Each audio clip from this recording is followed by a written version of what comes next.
I don't know if this is good or not. Probably, maybe. I don't know. Bro, who is this, bro? Mozzarella cheese. Peanut butters. What? Hmm.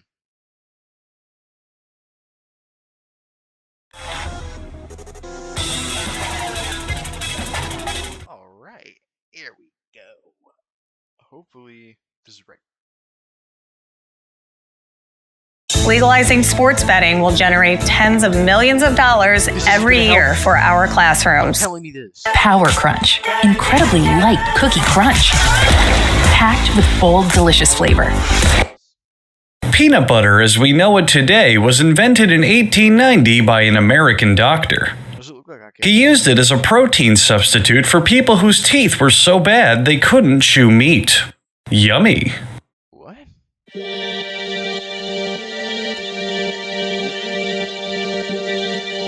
The best peanuts for making peanut butter are runner peanuts because they're uniform, roast very evenly, and are very satisfying to dig your hands in. It takes about 1,100 nuts to make a single jar of peanut butter. That's about as many as someone like your mother has eaten in the last year. Excuse me? The nuts travel through a hot air roaster, roasting to up to 400 degrees Fahrenheit. The machine shakes up and down ever so slightly because it is malfunctioning. On the bright side, this malfunction helps let the nuts roast more evenly. Next, the peanuts then transfer to an even more broken machine to be fast cooled to room temperature. This is done by letting the hotter peanuts fall onto the floor through the holes in the machine, so only the coldest peanuts are able to move on to processing. Cold peanuts tend to hold on to more peanut grease, enhancing the flavor of the peanut butter. Here are 3 large barrels of peanut skins, in case anyone hasn't seen what that looks like. A machine called a blancher removes the peanut skins and hearts, which commonly have a bitter taste. This also means that any peanuts still left alive before this process are now absolutely dead. Their delicious corpses comically tumble down to the next station. Here's a barrel of peanut hearts, in case you just had to satisfy your sick curiosity. The peanuts then plummet into a giant steel container called the safety hole. It's called the safety hole so when the peanuts are forced into the grinder down below by the twisting mechanism, they are caught by surprise, giving them no chance to escape.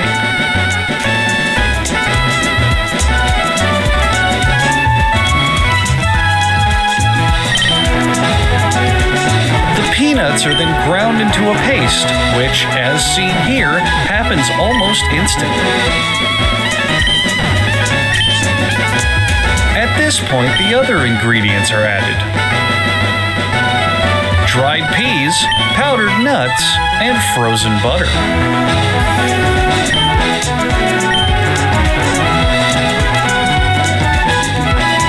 After the peanut butter has cooled, it's ready for packaging into jars.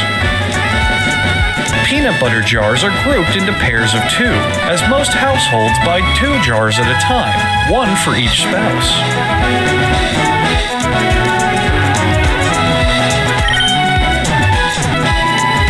Next, unless you're blind, I'm pretty sure you're smart enough to figure out what's going on here. I mean, I'm not expecting all of the audience to be geniuses, but you'd have to be pretty dang stupid to not see what's happening. I mean, go ahead, take a guess. I'm serious. Out loud right now, say what you think is happening on screen. Oh, what's that? The jars are being filled with peanut butter? Oh, whoopee fucking woohoo, you're completely right.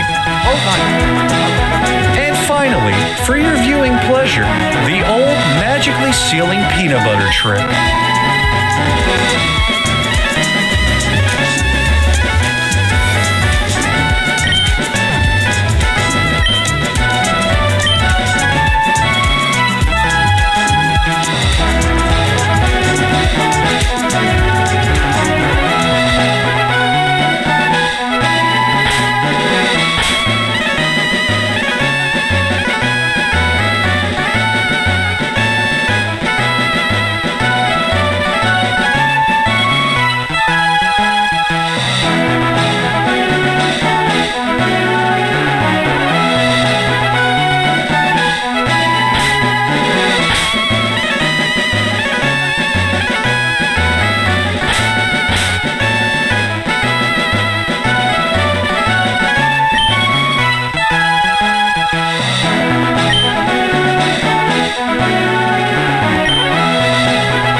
mushrooms make you feel better.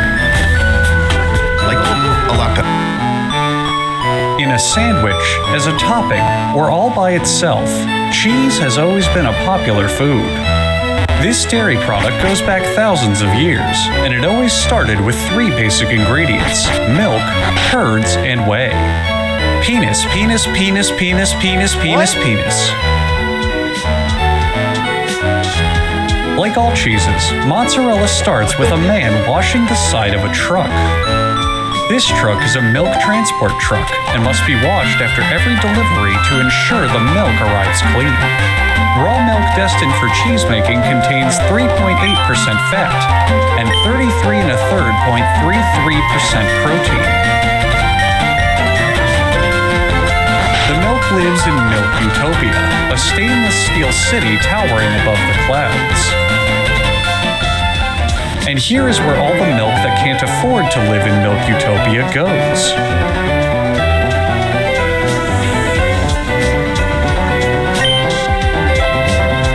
A Six Flags ride operator makes sure the L1238 Kakio Cavalacupli is installed correctly.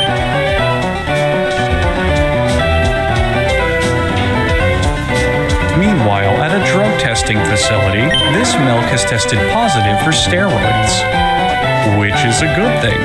Milk containing steroids helps promote stronger bones, denser muscles, and larger testicles.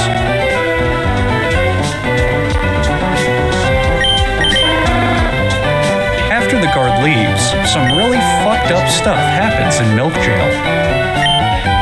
Seriously fucked up. It's around this time that the whey in the milk is curdling in small lumps. Why this is happening, science has no idea, because to be honest, this process is massively confusing and uninformative. Once the milk is done cooking, it spills out onto a shame table, where it will be relentlessly mocked by the employees.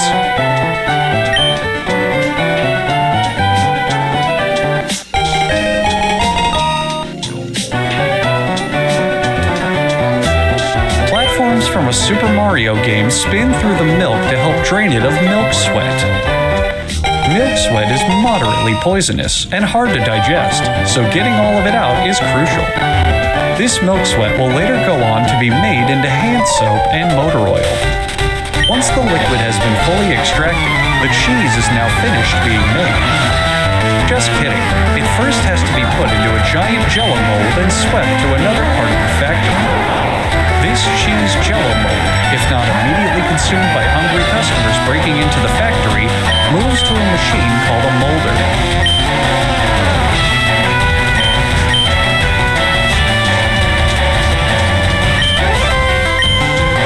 The molder grinds up the cheese with added cauliflower to enhance its vitamin content and allow the US government to legally declare milk a vegetable.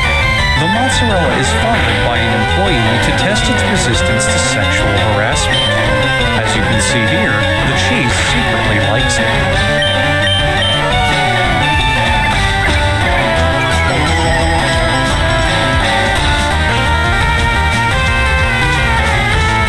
Then it's time for a dip in a traditional cheese river.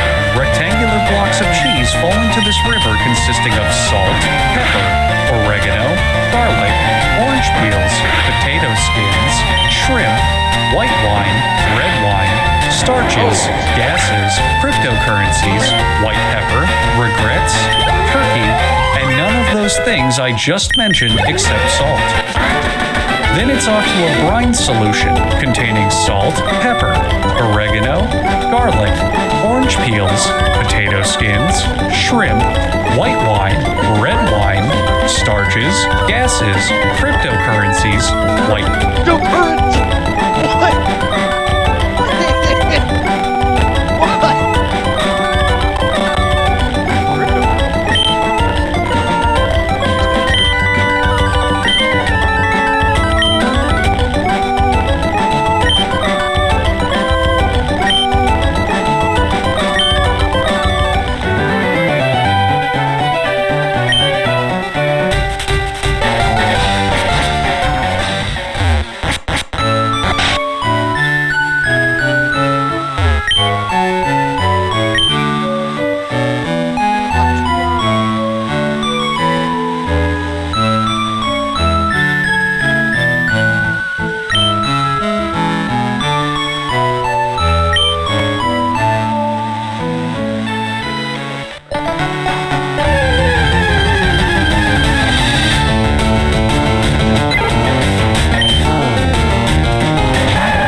Finally, the cheese is sprayed with a solution containing salt, pepper, oregano, garlic. You know what? Fuck this.